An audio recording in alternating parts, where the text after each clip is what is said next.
രാത്രി ഭർത്താവിന്റെ അടുക്ക പോകുമ്പോ സുറുമ ഇട്ടുകൊണ്ട് പോണ എത്ര പെണ്ണുങ്ങളുണ്ട്.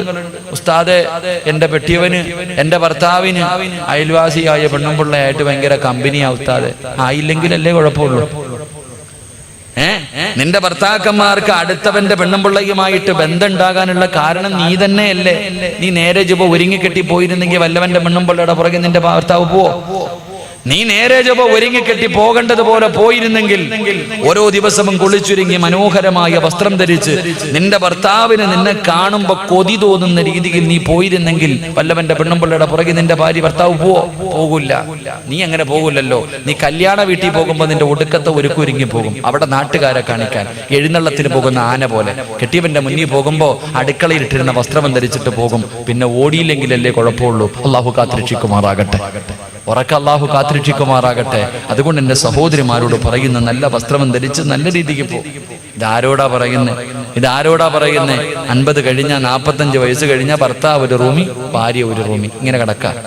ഈ സദസ്യരിക്കട വാപ്പമാരും ഉമ്മമാരും സ്വന്തം വീട്ടിലെ നിങ്ങൾ രണ്ടുപേരും പ്രായമായ ഭാര്യയും ഭർത്താവും ഒരുമിച്ച് കിടക്കണ എത്ര കുടുംബമുള്ള കിടക്കൂല. കാരണം എന്തേ? കടന്നിട്ട് പ്രയോജനമില്ല. വാപ്പ, നീ പെണ്ണ് കെട്ടിയത് സെക്സിന് വേണ്ടിയാ? നീ വികാരം തീർക്കാൻ വേണ്ടിയാ പെണ്ണ് കെട്ടിയേ? അല്ലാഹുവേ പടച്ചവനെ, ഭാര്യയും ഭർത്താവ് ഒരു മോഡലാ. 45 കഴിഞ്ഞാൽ 2 റൂമി, പാപ്പ അവിടെ, ഉമ്മ ഇവിടെ. ആയിഷ വാടി കൂടെ കിടക്കാം. അല്ലോ, മക്കളൊക്കെ നിൽക്കുന്നില്ലേ? അതാ ഭർത്താവ് ഭാര്യ വിളിക്കണം, വാ നമുക്ക് ഒരുമിച്ച് കിടക്കാം. മക്കളൊക്കെ ഇല്ല. മക്കൾ നിൽക്കുന്നെന്ത്? അവർക്ക് സൂഹിക്കുന്നതിന് കുഴപ്പമില്ല. നിന്നെ കെട്ടിയത് മക്കളല്ല, നിന്റെ ഭർത്താവാ. ആ മനുഷ്യന്റെ കൂടെ മരിക്കണ കാലം വരെ താങ്ങും തണലുമായി നിൽക്കാനാ നിന്നെ വിവാഹം കഴിച്ച്. നീ അടുത്ത റൂമിൽ പോയി കിടക്കുന്നു. എന്റെ പ്രിയപ്പെട്ട ഉപ്പമാര് ചിന്തിക്കണം, ഭാര്യയും ഭർത്താവും ഒരുമിച്ച് കിടക്കണം. വാപ്പ മരിക്കണ കാലം വരെ, മരിക്കുന്ന കാലം വരെ ഒരുമിച്ച് തന്നെ കിടക്കണം. അള്ളാഹു നമുക്ക് ഈമാൻ നൽകി നിഗ്രഹിക്കുമാറാകട്ടെ. അതുകൊണ്ട് പ്രവാചകൻ സല്ലല്ലാഹു അലൈഹി വസല്ലമ തങ്ങൾ പറഞ്ഞു, നിങ്ങളുടെ ഭാര്യമാരുടെ മുഖത്ത് നിങ്ങൾ അടിക്കരുത്, നിങ്ങൾ അവളെ ചീത്ത വിളിക്കരുതെന്ന് നബി മുഹമ്മദ് മുസ്തഫ സല്ലല്ലാഹു അലൈഹി വസല്ലമ തങ്ങൾ പറയുമ്പോ മൂന്നാമത്തെ കടമ എന്താ? അല്ലാഹുവിന്റെ പ്രവാചകൻ സല്ലല്ലാഹു അലൈഹി വസല്ലമ തങ്ങൾ പറയുകയാ, ഒരു ഭർത്താവിന് തന്റെ ഭാര്യയോടുള്ള മൂന്നാമത്തെ കടമ എന്തെന്നറിയോ? നിന്റെ ഭാര്യ നിന്റെ വീട്ടിലെ വേലക്കാരിയല്ല, അടിമപ്പെണ്ണല്ല, ചെറുപ്പക്കാരാ. നിന്റെ ഭാര്യ വീടിന്റെ അടുക്കളയിൽ കിടന്ന് കഷ്ടപ്പെടുന്നത് കാണുന്നവനല്ലോ. യന്ത്രങ്ങൾ കറങ്ങുന്നത് പോലെ രാവിലെ മുതൽ വൈകുന്നേരം വരെ വീടിന്റെ കത്ത് കിടന്ന് കഷ്ടപ്പെടുന്നത് കാണുന്നവനല്ലോ. അല്ലാഹുവിന്റെ റസൂൽ പറയുന്നു, ഭർത്താക്കന്മാര് നിന്റെ ഭാര്യയെ സഹായിക്കട്. അടുക്കളയിൽ കിടന്ന് കഷ്ടപ്പെടുന്ന ഭാര്യയുണ്ടല്ലോ, സമയം കിട്ടുമ്പോ നീ അവളെ സഹായിക്കല് നിന്റെ കടമയാണെന്ന് നബി മുഹമ്മദ് മുസ്തഫ സല്ലല്ലാഹു അലൈഹി വസല്ലമ തങ്ങൾ പറയുമ്പോ, ഭർത്താക്കന്മാര് അടുക്കളയിൽ കയറുന്നത് കുറച്ചലാണെന്ന് കരുതല്ലോ. ആരാ പറഞ്ഞു തന്നത്? അടുക്കളയിൽ കയറിയാ നിന്റെ അഭിമാനം ഇടിയുമെന്ന് ആരാ പറഞ്ഞു തന്നത്? മോനെ, ഒരിക്കലും നിന്റെ അഭിമാനം ഇടിയുകയില്ല. ഭാര്യയുടെ ഹൃദയത്തിന്റെ അകത്ത് നിന്നെ കുറിച്ച് വല്ലാത്ത മതിപ്പാടാ. മഹാനായ നബി മുഹമ്മദ് മുസ്തഫ സല്ലല്ലാഹു അലൈഹി വസല്ലമ തങ്ങൾ പടച്ചവനെ, പ്രവാചകൻ തന്റെ വീടിന്റെ അകത്തേക്ക് കടന്നു വരുമ്പോ തന്റെ ഭാര്യയായ ആയിഷ ബീബി റളിയല്ലാഹു തആല അൻഹ മാവ് കുഴച്ചുകൊണ്ടിരിക്കുകയാ. കുഴച്ചുകൊണ്ടിരിക്കുന്ന സമയത്ത് ആയിഷ ബീബി അങ്ങ് ഉറങ്ങിപ്പോയി. പ്രവാചകൻ വീടിന്റെ അകത്ത് വിശന്നുകൊണ്ട് ഓടി വരുമ്പോ കാണുന്ന കാഴ്ച എന്തെന്നറിയുവോ? ആയിഷ ബീവി ഇരുന്ന് ഉറങ്ങുകയാണ്. ഭക്ഷണം ഉണ്ടാക്കിയിട്ടില്ല. പ്രവാചകൻ എന്തേ ചെയ്തതെന്നറിയുവോ? ഉറങ്ങുന്ന ആയിഷ ബീവിയെ ഉണർത്തിയില്ല. മിണ്ടാതെ ചെന്നിട്ട് മാവിന്റെ പാത്രം അങ്ങെടുക്കുകയാ. അടുത്ത് ചെന്നിട്ട് അതാ മാവിന്റെ പാത്രം അങ്ങെടുക്കുകയാണ്. കൊണ്ടുപോയിട്ട് പ്രവാചകന് ഭക്ഷണം ഉണ്ടാക്കുകയാണ്. അവസാനം ഉറങ്ങുന്ന ഭാര്യയുടെ മുന്നിൽ ഭക്ഷണം കൊണ്ടുവച്ചിട്ട് പ്രവാചകൻ ഇങ്ങനെ കാത്തിരിക്കുകയാ. പക്ഷേ ആയിഷ ബീവി ഉണരുന്നില്ല. അവസാനം അല്ലാഹുവിന്റെ റസൂൽ വിളിച്ചു, ആയിഷ എഴുന്നേക്ക്, ആയിഷ ഭക്ഷണം കഴിക്കുക, ആയിഷ. യാ റസൂലല്ലാഹ്, എന്തേ നബിയേ എന്നെ വിളിക്കാഞ്ഞത്? ഞാൻ ക്ഷീണം കാരണം ഉറങ്ങിപ്പോയതാ. അല്ലാഹുവിന്റെ റസൂൽ പറഞ്ഞു, ആയിഷ എല്ലാ ദിവസവും ഭക്ഷണം ഉണ്ടാക്കുന്നത് നീയല്ലേ, ഇന്ന് ഞാൻ ഉണ്ടാക്കാമെന്ന് കരുതി ആയിഷ എന്റെ ചെറുപ്പക്കാരാ, റസൂലുള്ളാഹിനെ കുറിച്ച് ആയിഷ ബീബി പറഞ്ഞത് എന്തെന്നറിയുമോ? എന്റെ ഭർത്താവുണ്ടല്ലോ, ഒട്ടകത്തിന് പുല്ലറുത്ത് കൊടുക്കുമായിരുന്നു, ആടിന്റെ പാല് കറക്കുമായിരുന്നു, എനിക്ക് ഭക്ഷണം വെച്ച് തരുമായിരുന്നു, എന്റെ വീടിന്റെ അകം തൂക്കുമായിരുന്നു, എന്റെ വസ്ത്രം കഴുകുമായിരുന്നു. അല്ലാഹുവേ, എന്റെ വീട്ടിലെ ജോലി മുഴുവനും മഹാനായ നബി മുഹമ്മദ് മുസ്തഫ സല്ലല്ലാഹു അലൈഹി വസല്ലമ തങ്ങൾ ചെയ്യുമായിരുന്നു എന്ന് തന്റെ പ്രിയപ്പെട്ട ഭാര്യ പറയുമ്പോ, ചെറുപ്പക്കാരാ, ഭാര്യയെ കുത്തുവാക്ക് പറയുന്നവരുണ്ട്, പരിഹസിക്കുന്നവരുണ്ട്, നിനക്ക് ഇതിനകത്ത് എന്ത് ജോലിയാടി എന്ന് പറഞ്ഞ് കളിയാക്കുന്നവരുണ്ട്. ചെറുപ്പക്കാരാ, കണ്ണുള്ളപ്പോൾ അതിന്റെ വേദന നിനക്കറിയില്ലോ. നിന്റെ ഭാര്യ ഇല്ലാതെ വരുമ്പോ അവളൊന്ന് കിടന്നു പോകുമ്പോഴേ നിനക്കതിന്റെ പ്രയാസമാകൂ. പടച്ചവനേ, നിന്നെ കൊണ്ട് കഴിയുമോ രാവിലെ എഴുന്നേറ്റ് ഉറങ്ങുന്ന മക്കളെ വിളിച്ചുണർത്തി മദ്രസയിലേക്ക് പറഞ്ഞു വിടാറ്, തിരിച്ചു വരുമ്പോ അവർക്ക് കഴിക്കാനുള്ള ഭക്ഷണവും എടുത്തിട്ട് ഉച്ചയ്ക്ക് തിന്നാനുള്ള ഭക്ഷണവും തയ്യാറാക്കിയിട്ട് അവരെ കുളിപ്പിച്ച് സ്കൂളിലേക്ക് പറഞ്ഞു വിടാറ്. എന്നിട്ട് സ്വന്തമായിട്ട് കാപ്പി ഉണ്ടാക്കി കഴിക്കോ. ഉച്ചയ്ക്ക് നിന്റെ കൂടപ്പറപ്പുകൾക്കും വീട്ടുകാർക്കും ഭക്ഷണം ഉണ്ടാക്കോ. ഒരു ദിവസം ഒന്ന് ചെയ്തു നോക്ക് ചെറുപ്പക്കാരാ. ഭാര്യയുടെ കയ്യിൽ പിടിച്ചിട്ട് സമ്മതിക്കുമടാ പൊന്നുമോര്. പടച്ചവനെ, എനിക്കും നിങ്ങൾക്കും ഒരു തലവേദന വന്നോ നമ്മൾ 4 പേരോട് പറയുമല്ലോ. പക്ഷേ നമ്മുടെ പ്രിയപ്പെട്ട ഭാര്യയുണ്ടല്ലോ,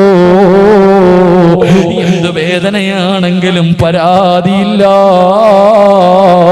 ചായ വേണമെന്ന് പറഞ്ഞാൽ പടച്ചവനെ വേദനകൾ മുഴുവനും കടിച്ചമർത്തിയിട്ട് അടുക്കളയിൽ കിടന്നു ചെന്നിട്ട് നിനക്ക് ഭക്ഷണം ഉണ്ടാക്കി തരുന്ന നിന്റെ പ്രിയപ്പെട്ട ഭാര്യയുണ്ടല്ലോ.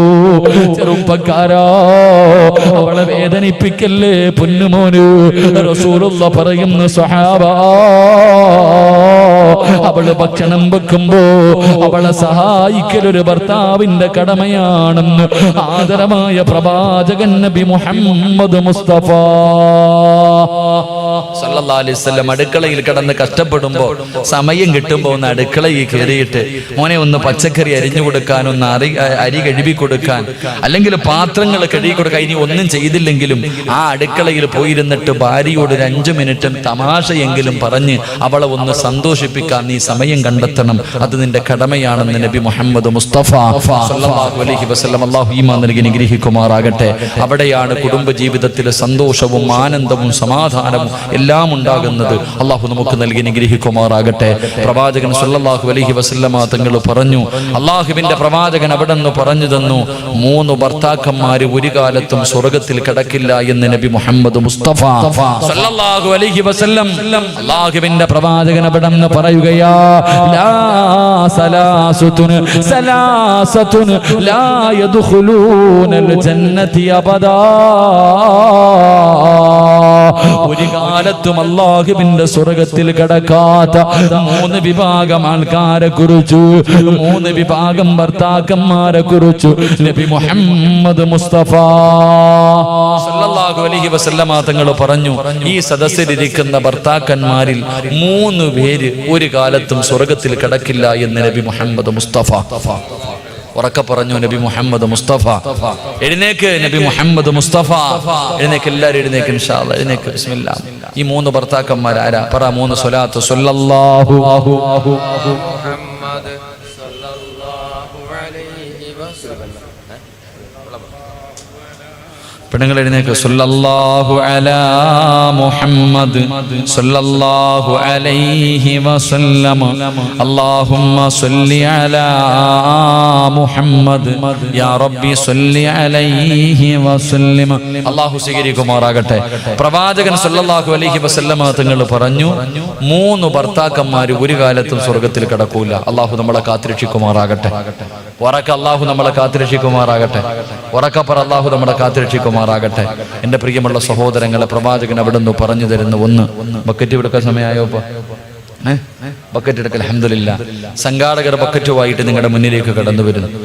സംഘാടകർ ബക്കറ്റുമായിട്ട് നിങ്ങളുടെ മുന്നിലേക്ക് കടന്നു വരുമ്പോൾ മനസ്സിൽ കടന്നു വരേണ്ടത് പ്രവാചകന്റെ ഒരു ഹദീസ. അള്ളാഹുവിന്റെ പ്രവാചകൻ സല്ലല്ലാഹു അലൈഹി വസല്ലമ തങ്ങളുടെ ഒരു ഹദീസ് നിന്റെ മനസ്സിലേക്ക് കടന്നു വരണം. ആ ഹദീസ് നിന്റെ മനസ്സിലേക്ക് കടന്നു വരണം. എന്താ പ്രവാചകൻ പറഞ്ഞത്? അള്ളാഹുവിന്റെ റസൂല് ഒരിക്കലും കള്ളം പറയാത്ത നബി മുഹമ്മദ് മുസ്തഫ സല്ലല്ലാഹു അലൈഹി വസല്ലമ തങ്ങൾ പറഞ്ഞത് എന്തെന്നറിയുമോ? അസ്സദഖത്തു റദ്ദുൽ ബലാ, വിപത്തുകളെ സദഖ തട്ടിമാറ്റുമെന്ന് നബി മുഹമ്മദ് മുസ്തഫ സല്ലല്ലാഹു അലൈഹി വസല്ലമ തങ്ങൾ പറയുമ്പോ ബക്കറ്റുമായ സംഘാടകർ മുന്നിലേക്ക് കടന്നു വരികയാ. എഴുന്നേറ്റ് ഓടേണ്ടവർക്ക് എഴുന്നേറ്റ് ഓടാ, ഉറക്കം നടിക്കുന്നവർക്ക് ഉറക്കം നടിക്കാ, തലതാഴ്ത്തി നിൽക്കുന്നവർക്ക് തലതാഴ്ത്തി നിൽക്കാ. പക്ഷേ മനസ്സറിഞ്ഞുകൊണ്ടൊരു സദഖ കൊടുത്താ, വാപ്പാ ക്യാൻസർ എന്ന് പറയുന്ന മാരക രോഗത്തിനെ കുറിച്ച് നിനക്കറിയുമല്ലോ. അല്ലാഹുവേ, ഇന്നിവിടേക്ക് വാഴ്ന്നിന് വരുമ്പോഴും കാഞ്ഞങ്ങാട് ഹോസ്പിറ്റലിൽ കിടക്കുന്ന 5 നേരം നിസ്കരിക്കുന്ന പടച്ചവനെ ഒരു പിതാവിനെ കണ്ടിട്ടാണ് കടന്നു വരുന്നത്. ക്യാൻസർ എന്ന് പറയുന്ന മാരകമായ രോഗമുണ്ടല്ലോ. അല്ലാഹുവേ, തന്റെ ശരീരം മുഴുവനും അല്ലാഹുവേ പടർന്ന് പന്തലിച്ചിരിക്കുകയാ. പച്ചവെള്ളം പോലും കുടിക്കാൻ കഴിയുന്നില്ല. അല്ലാഹുവേ, ഒരേ ഒരു കിടപ്പാട് ഒന്ന് വളയുക പോലും ചെയ്യുന്നില്ല. പടച്ചവനെ, 2 ആഴ്ചകൾക്ക് മുമ്പ് ഞാൻ ആ പിതാവിനെ കാണാൻ പോയി. ആ സമയത്തും എന്റെ കയ്യിൽ ഇങ്ങനെ പിടിച്ചിട്ട് ഹസ്ബുനല്ലാഹു നിഅമൽ വകീൽ നിഅമൽ മൗലാ വ നിഅമൻ നസീർ, പടച്ചവനെ എന്ന് പറഞ്ഞുകൊണ്ട് എന്റെ കയ്യിൽ പിടിച്ചു ദുആ ചെയ്യണേ എന്ന് പറഞ്ഞ മനുഷ്യരാ. അല്ലാഹുവേ, പച്ചവെള്ളം പോലും ഇറക്കാൻ കഴിയാതെ എപ്പോഴാണെന്നറിയില്ല മരണം ഇങ്ങനെ പടച്ചവനെ പ്രതീക്ഷിച്ചുകൊണ്ട് എല്ലാ മക്കളും തന്റെ പിതാവിന്റെ അവസ്ഥ കണ്ട് കരഞ്ഞുകൊണ്ടിരിക്കുന്ന കാഴ്ച കണ്ടിട്ട് വന്നതാ. മോനെ, അറിഞ്ഞില്ലടാ പൊന്നുമോര്, പടച്ചവനെ നിനക്കറിയുമോ അങ്ങനെ ഏതെങ്കിലും ഒരു രോഗത്തിന്റെ അണുക്കൾ നിന്റെ ശരീരത്തിലുണ്ടോ എന്ന് നിനക്ക് തിരിച്ചറിയാൻ കഴിയുമോ? സമ്പാദിച്ചത് മുഴുവനും വിറ്റ് ചികിത്സിച്ചാലും മാറാത്ത രോഗങ്ങള്, കിടന്ന കിടപ്പിൽ കിടന്ന് മലമൂത്ര വിസർജനം നടത്തുന്ന രോഗികളെ കാണുന്നവരാ. പടച്ചവനെ, കിഡ്നി തകരുന്ന രോഗം ഇന്ന് വല്ലാതെ പടർന്നുകൊണ്ടിരിക്കുകയാ. പടച്ചവനെ, ഡയാലിസിസ് ചെയ്യുന്ന എത്രയോ രോഗികളെ കാണുന്നവരാ. എന്തേ പെങ്ങളെ ചിന്തിക്കാത്തത്? എന്തേ പെങ്ങളെ ചിന്തിക്കാത്തത്? ഇന്ന് നല്ല കാര്യങ്ങൾക്ക് ചോദിച്ചാ കൊടുക്കാ നിന്റെ കയ്യിലില്ലല്ലോ. അവസാനം കിഡ്നി തകർന്നിട്ട് വീടിന്റെ അകത്ത് കിടക്കുമ്പോ 30-40 ലക്ഷം രൂപ കൊടുത്തിട്ട് എനിക്ക് ആരെങ്കിലും കിഡ്നി തരുമോ എന്ന് തെണ്ടുന്നവരെ കാണുന്നവരാ. നല്ല കാര്യങ്ങൾക്ക് ചോദിച്ചാ കൊടുക്കൂല. അവസാനം തകർന്നു കിടക്കുമ്പോ 25 ലക്ഷം തരാ, 30 ലക്ഷം തരാ, ആരെങ്കിലും എനിക്ക് ഒരു കിഡ്നി തരുമോ എന്ന് യാചിക്കുന്നവരെ കാണുന്നവരാ. അല്ലാഹു അങ്ങനെ ഒരു ഗതി നിനക്ക് തരൂല. 25-30 കൊടുക്കണ്ട. നിന്റെ കയ്യിലുള്ളതിൽ പടച്ച റബ്ബ് തന്നതിൽ നിന്ന് ഒരൽപ്പം കൊടുത്താ അസ്സദഖത്തു റദ്ദുൽ ബലാ. അങ്ങനെ ഒരു ഗതി അല്ലാഹു നിനക്ക് തരില്ലെന്ന് നബി മുഹമ്മദ് മുസ്തഫ സല്ലല്ലാഹു അലൈഹി വസല്ലമ തങ്ങൾ പറയുമ്പോ കരുണക്കടലായ അല്ലാഹ് പാവപ്പെട്ടവരെ സഹായിക്കുന്നവരാ തമ്പുരാന്. ഒരു നേരത്തെ അന്നത്തിന് വകയില്ലാത്തവർ, ഒരു നേരം മരുന്ന് വാങ്ങാനില്ലാത്തവർ, കിടക്കാൻ ഒരു കൂരയില്ലാത്ത പാവപ്പെട്ടവരുടെ കണ്ണുനീരപ്പുന്ന മക്കളാല്ലോ. ആരെല്ലാം മനസ്സറിഞ്ഞുകൊണ്ടൊരു സദഖ കൊടുക്കുന്നു. ഇവനെ നീ കൈവിടല്ലേ അല്ലാ, ഇവനെ നീ കൈവിടല്ലേ അല്ലാ. ഇവരുടെ ജീവിതത്തിൽ ഖൈറും ബറക്കത്തും ഐശ്വര്യവും നൽകണേ അല്ലാ. ഈ സദഖ അതിനൊരു സബബാക്കണേ റബ്ബേ. അല്ലാഹു സ്വീകരിക്കുമാറാകട്ടെ. മനസ്സറിഞ്ഞിട്ടൊരു സദഖ കൊടുക്ക്. ഇത് കൊടുത്താ നിനക്ക് എന്തെങ്കിലും രോഗം ഉണ്ടെങ്കിൽ അല്ലാഹ് മാറ്റിത്തരും.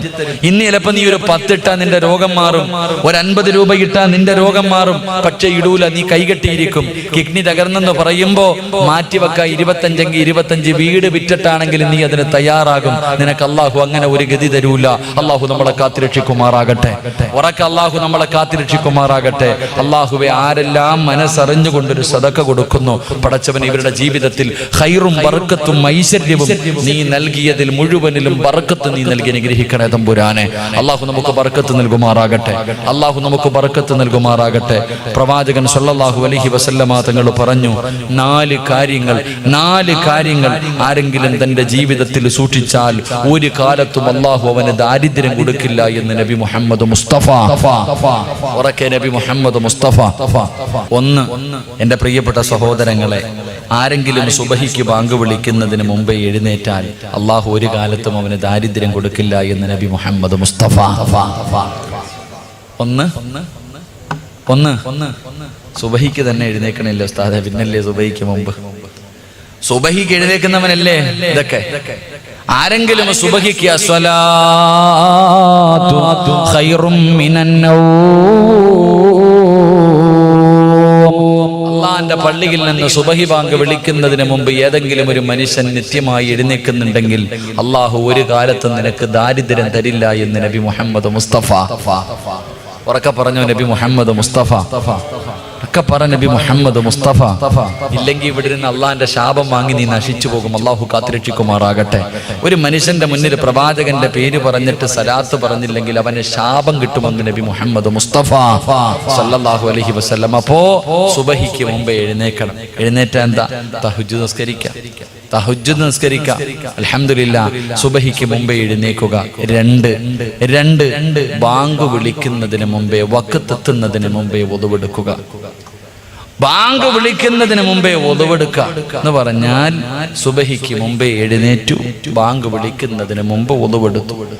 ആരെങ്കിലും വഖ്തെത്തുന്നതിന് മുമ്പ് നിത്യമായിട്ട് wuduവെടുക്കുന്നവനുണ്ടെങ്കിൽ അള്ളാഹു അവന് ദാരിദ്ര്യം കൊടുക്കില്ല എന്ന് നബി മുഹമ്മദ് മുസ്തഫ. മൂന്ന് എന്റെ പ്രിയപ്പെട്ടവരെ, സുബഹിക്ക് മുമ്പേ എഴുന്നേറ്റു, wuduവെടുത്തു, ബാങ്ക് വിളിക്കുന്നതിന് മുമ്പേ wuduവെടുത്തു. എന്നിട്ട് ബാങ്ക് വിളിക്കുന്നതിന് മുമ്പ് പള്ളിക്കകത്ത് കയറിയാൽ, ബാങ്ക് വിളിക്കുന്നതിന് മുമ്പ് നിസ്കാര പായിൽ കയറിയിരുന്ന അള്ളാഹു ഒരു കാലത്തും നിനക്ക് ദാരിദ്ര്യം തരില്ല എന്ന് നബി മുഹമ്മദ് മുസ്തഫ സല്ലല്ലാഹു അലൈഹി വസല്ലം. മൂന്നാമത്തെ കാര്യം, wuduവെടുത്തിട്ട് ബാങ്ക് വിളിക്കുന്നതിന് മുമ്പേ പള്ളിക്കകത്ത് കയറൂലല്ലോ. ഇക്കാമത്ത് കൊടുത്താൽ കയറൂലല്ലോ. പള്ളിക്കകത്ത് ഇക്കാമത്ത് കൊടുത്ത് ഇമാമ് കൈകെട്ടിയാലും പുറത്തുനിന്ന് ചർച്ചയാ. അങ്ങനത്തെ കാലഘട്ടമാണ്. പെങ്ങളെ, ബാങ്ക് വിളിക്കുന്നതിന് മുമ്പേ, സുബഹിക്ക് മുമ്പേ എഴുന്നേറ്റു, wuduവെടുത്തു, ബാങ്ക് വിളിക്കുന്നതിന് മുമ്പേ നീ മുസല്ലയിൽ കയറിയിരിക്കുക. അള്ളാഹു നിനക്ക് ദാരിദ്ര്യം തരില്ല എന്ന് നബി മുഹമ്മദ് മുസ്തഫ. നാലാമത്തെ കാര്യം, വിത്ർ നമസ്കാരം കഴിഞ്ഞാൽ പിന്നെ ആവശ്യമില്ലാത്ത കാര്യങ്ങൾ സംസാരിക്കാതിരിക്കുക. വിത്ർ നമസ്കാരത്തിന് ശേഷം പിന്നെ ആവശ്യമില്ലാത്ത സംസാരങ്ങൾ ഒഴിവാക്കിയാൽ അള്ളാഹു നിനക്ക് ദാരിദ്ര്യം തരില്ല എന്ന് നബി മുഹമ്മദ് മുസ്തഫ. അതെങ്ങനെ? ഇശാ നമസ്കാരം കഴിഞ്ഞിട്ടല്ലേ പച്ചയിറച്ചി ഇങ്ങനെ റോഡിൽ നിന്നിട്ട്, പള്ളിയുടെ മുന്നിൽ നിന്നിട്ട്, എടാ വീട്ടിൽ പോകുന്നതിന് മുമ്പേ അന്ന് കിട്ടിയ ചെയ്ത അമല് മുഴുവനും നാട്ടുകാർക്ക് കൊടുത്തിട്ടേ പോകത്തുള്ളൂ. അപ്പോഴല്ലേ വീടിൻ്റെ അകത്ത് കയറി ഭക്ഷണവും കഴിച്ച് കയറി ഇരുന്നിട്ട് ടവർ കത്തിക്കുന്നത് മൊബൈലിലൂടെ. അള്ളാഹു അല്ലേ, അപ്പോഴല്ലേ കാമുകനെ വിളിക്കുന്ന സമയം, അപ്പോഴല്ലേ. അള്ളാഹു കാത്തിരക്ഷിക്കുമാറാകട്ടെ. എനിക്ക് ദാരിദ്ര്യം വരും പെങ്ങളെ. റസൂലുള്ളാഹി തങ്ങൾ പറഞ്ഞു, വിത്ർ നമസ്കാരം കഴിഞ്ഞാൽ ആവശ്യമില്ലാത്ത കാര്യങ്ങൾ ഒഴിവാക്കുക, ആവശ്യമില്ലാത്ത സംസാരങ്ങൾ ഒഴിവാക്കുക. അള്ളാഹു നിനക്ക് ബർക്കത്ത് നൽകുമെന്ന് നബി മുഹമ്മദ് മുസ്തഫ സല്ലല്ലാഹു അലൈഹി വസല്ലം. അൽഹംദുലില്ലാഹ്, അള്ളാഹു ജീവിതത്തിൽ സൂക്ഷിക്കാൻ ഭാഗ്യം തരുമാറാകട്ടെ. അള്ളാഹു ജീവിതത്തിൽ സൂക്ഷിക്കാൻ ഭാഗ്യം തരുമാറാകട്ടെ. അതുകൊണ്ട് എന്റെ പ്രിയമുള്ള സഹോദരങ്ങളോട്, സഹോദരിമാരോട്, അല്ലാഹുവിന്റെ പ്രവാചകൻ സല്ലല്ലാഹു അലൈഹി വസല്ലമ തങ്ങൾ അവിടെ നിന്ന് പറഞ്ഞു തരികയാ, എന്റെ പ്രിയപ്പെട്ട പെങ്ങള്, നിനക്ക് ഞാൻ രണ്ട് പെണ്ണുങ്ങളെ പറഞ്ഞു തരാ. രണ്ട് പെണ്ണുങ്ങളെ പഠിക്കാറ് സീരിയൽ നടിമാരെ പോലെയല്ല, നിന്റെ ജീവിതത്തിൽ മാറ്റമുണ്ടാക്കാൻ കഴിയുന്ന രണ്ട് പെണ്ണുങ്ങളെ ഞാൻ നിനക്ക് പറഞ്ഞു തരാ. നീ എങ്ങനെയാകണേ പൊന്നുമോള്, നീ എങ്ങനെയാകണേ പൊന്നുമോള്. അല്ലാഹുവിന്റെ പ്രവാചകൻ അവിടെ നിന്ന് പറഞ്ഞു തരികയാ. ഒന്നാമതായിട്ട് അല്ലാഹുവിന്റെ പ്രവാചകന് പടന്നയിലെ പെണ്ണുങ്ങൾക്ക് കണ്ടുപഠിക്കാൻ ഒരു പെണ്ണിനെ പറഞ്ഞു തരുന്നു. നിന്നെ നിനക്കൊണ്ട് കഴിയുമോ പൊന്നുമോള്? ആകാശദൂത കണ്ടാ കരയുമെന്നെല്ലാവർക്കും അറിയാം. കരയാതെ ഏതെങ്കിലും ഒരു മനുഷ്യനാ സിനിമ കണ്ടു തീർത്താൽ അവന് സമ്മാനം കൊടുക്കുമെന്ന് പറയുന്ന ഒരു കാലമുണ്ടായിരുന്നു. എന്റെ പ്രിയപ്പെട്ട പെങ്ങന്മാര്, ഞാൻ പറയുന്ന ഈ പെണ്ണിന്റെ ചരിത്രം നിന്റെ കണ്ണ് നിറയാതെ നിനക്കൊന്ന് വായിക്കാൻ കഴിയുമോ? ഒരു ഭാര്യ ഞാൻ നിനക്ക് പറഞ്ഞു തരാ. ആ ഭാര്യയുടെ ചരിത്രം പടന്നയിലെ ഏതെങ്കിലും ഒരു പെണ്ണിന് കണ്ണ് നിറയാതെ മനസ്സ് വേദനിക്കാതെ ആ പെണ്ണിന്റെ ചരിത്രം ഒന്ന് വായിച്ചു തീർക്കാൻ കഴിയുമോ? ഏത് പെണ്ണെന്നറിയുമോ? ഭർത്താവിനെ വല്ലാതെ സ്നേഹിച്ച പെണ്ണാ, ഭർത്താവിനെ വല്ലാതെ ഖിദ്മത്ത് ചെയ്ത പെണ്ണാ. ഇന്ന് ഭർത്താവ് രോഗിയായി കഴിഞ്ഞ ഭർത്താവിനെ കളഞ്ഞിട്ട് കണ്ടവന്റെ കണ്ടവന്റെ കൂടെ നാട് കിടക്കുന്ന പെണ്ണുങ്ങളുടെ കാലവാ. ഭർത്താവിനെ തിരിഞ്ഞു നോക്കാത്ത പെണ്ണുങ്ങളുടെ കാലവാ.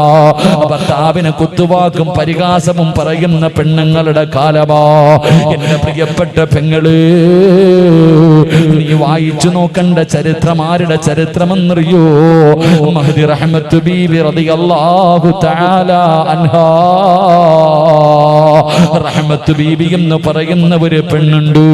അല്ലാഹുവേ, ആരുടെ ഭാര്യയാണെന്നറിയുമോ? മഹാനായ അയ്യൂബ് നബി അലൈഹിസ്സലാം. അയ്യൂബ് നബി അലൈഹിസ്സലാമിന്റെ പ്രിയപ്പെട്ട ഭാര്യയായ റഹ്മത്ത് ബീബി റളിയല്ലാഹു തആല അൻഹയുടെ ചരിത്രം ഒന്ന് വായിച്ചു നോക്കണം പെങ്ങള്. പടച്ചവര്, ആ റഹ്മത്ത് ബീബി ആരെന്നറിയുമോ? അല്ലാഹു സുബ്ഹാനഹു വ തആല അയ്യൂബ് നബി അലൈഹിസ്സലാമിന് അല്ലാഹു ഒരു പരീക്ഷണം കൊടുത്തു. ലോകത്ത് ഒരു മനുഷ്യനും കൊടുക്കാത്ത ഒരു രോഗമാണ് അല്ലാഹു കൊടുത്തത്. റബ്ബേ, ശരീരം മുഴുവനും ഇങ്ങനെ പൊട്ടി ഒലിക്കുകയാണ്. വല്ലാത്ത ദുർഗന്ധമാണ്. പടച്ചവനെ, അവസാനം ജനങ്ങൾ രോഗം പടരുമെന്ന് പറഞ്ഞിട്ട് അയ്യൂബ് നബി ആട്ടി ഓടിക്കുകയാ. 81 വർഷക്കാലം ജനിച്ചു വളർന്ന നാട്ടിൽ നിന്ന് നാട്ടുകാരും കുടുംബക്കാരും ഒരു ജനത മുഴുവനും അയ്യൂബ് നബി ആട്ടി ഇറക്കുമ്പോ നടക്കാൻ കഴിയാതെ വേച്ച് വേച്ച് നടന്നു പോകുന്ന അയ്യൂബ് നബി അലൈഹിസ്സലാം ഓടി വന്ന് കയ്യിൽ പിടിച്ചിട്ട് റഹ്മത്തെന്ന് പറയുന്ന ഭാര്യ അവിടെന്ന് പറഞ്ഞു, നബിയേ, അവസാനം വരെ ഞാൻ കൂടെയുണ്ട് നബിയേ. ആര് കൈയൊടിഞ്ഞാലും ഞാൻ കൂടെയുണ്ട് നബിയേ. അയ്യൂബ് നബി അലൈഹിസ്സലാമിന്റെ കയ്യിൽ പിടിച്ചുകൊണ്ട് റഹ്മത്ത് ബീബി റളിയല്ലാഹു തആല നടക്കുകയാ. പെങ്ങള്, ഒരാളും അയ്യൂബ് നബിയുടെ അടുത്ത് വരുന്നില്ല. കാരണം വല്ലാത്ത ദുർഗന്ധമാണ്. നടക്കാൻ കഴിയുന്നില്ലോ. അയ്യൂബ് നബിയുടെ മാംസങ്ങൾ ഇങ്ങനെ ഇളകി താഴെ വീഴുകയാ. എല്ലുകൾ വെളിയിൽ കാണുകയാ. പടച്ചവനെ, റഹ്മത്ത് ബീബി ചെയ്തതെന്തെന്നറിയോ?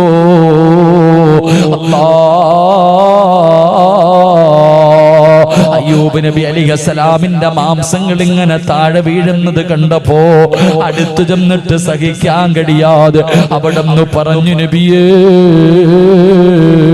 നിങ്ങൾ അല്ലാഹുവിന്റെ പ്രവാചകനാണല്ലോ. നിങ്ങൾ ദുആ ചെയ്താൽ അല്ലാഹു സ്വീകരിക്കുമല്ലോ. അല്ലാഹുവേ, എന്റെ രോഗമൊന്ന് ശിഫയാക്കി താ അല്ലാഹ്. ഇന്ന് ദുആ ചെയ്താ അല്ലാഹു നിങ്ങളുടെ രോഗം മാറ്റിത്തരുമല്ലോ. നിങ്ങൾ എന്തേ ദുആ ചെയ്യാത്തത്? അതാ പറയുന്ന പെണ്ണേ റഹ്മത്ത്, എനിക്ക് അല്ലാഹുവോട് പരാതി പറയാ മടിയാ. എനിക്ക് അല്ലാഹുവോട് പരാതി പറയാ മടിയാ. ഞാൻ ഒരിക്കലും അല്ലാഹുവിനോട് ദുആ ചെയ്യില്ല. എന്നെ നോക്കി നോക്കി മടുത്തെങ്കിൽ നീ നിന്റെ വഴി നോക്കാ റഹ്മത്ത് ബീവിയോട് പറഞ്ഞു കൊടുക്കുമ്പോ, പെങ്ങള്, ഒരു ഉമ്മതന്റെ കുഞ്ഞിനെ ചുമക്കുന്നത് 9.5 മാസമാ. കൂടിപ്പോയാൽ 10 മാസമാണ്. എങ്കിൽ റഹ്മത്ത് ബീവി റളിയല്ലാഹു തആല അൻഹാ രോഗം പിടിച്ച് എല്ലും തോലുമായ അയ്യൂബ് നബിയെ ചുമന്നത് എത്ര കൊല്ലമാണെന്നറിയോ? അയ്യൂബ് നബിക്ക് നടക്കാൻ കഴിയില്ല. അയ്യൂബ് നബിയെ ചുമന്നുകൊണ്ട് നടക്കുകയാണ്. കൊച്ചു കുഞ്ഞുങ്ങളെ ചുമന്നുകൊണ്ട് നടക്കുന്നത് പോലെ റഹ്മത്ത് ബീവി എന്ന് പറയുന്ന തന്റെ പ്രിയപ്പെട്ട സ്വാലിഹത്തായ ഭാര്യയുണ്ടല്ലോ, 18 കൊല്ലം ചുമന്നു. കളഞ്ഞിട്ട് പോയില്ല, മറന്നിട്ട് പോയില്ല. 18 വർഷക്കാലം അയ്യൂബ് നബിയെ ചുമന്നു എന്ന് ചരിത്രം പഠിപ്പിക്കുമ്പോ പടന്നയിലെ ഉമ്മമാര്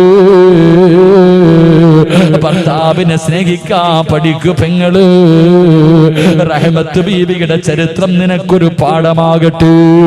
രണ്ടാമതൊരു പെണ്ണിനെ പറയുന്നുണ്ട്. അല്ലാ, ഏത് പെണ്ണെന്നറിയോ? റസൂലുള്ളാഹിന് 11 ഭാര്യമാരുണ്ടായിരുന്നു. പക്ഷേ 63-ാമത്തെ വയസ്സിൽ വഫാത്താകുന്നത് വരെ ഒരു ഭാര്യയുടെ പേര് പറഞ്ഞ റസൂലുള്ളാഹി കരയുമായിരുന്നു പെങ്ങള്. ഏത് ഭാര്യയുടെ പേരെന്നറിയോ? മഹ്ദി ഖദീജ.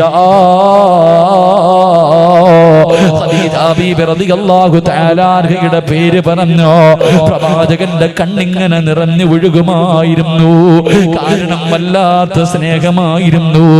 എന്തു പറഞ്ഞാലും ഖദീജ, എന്തു പറഞ്ഞാലും ഖദീജ തന്റെ മറ്റുള്ള ഭാര്യമാരോട് പറയുമായിരുന്നു, എന്റെ ഖദീജയെ പോലെയാകണം.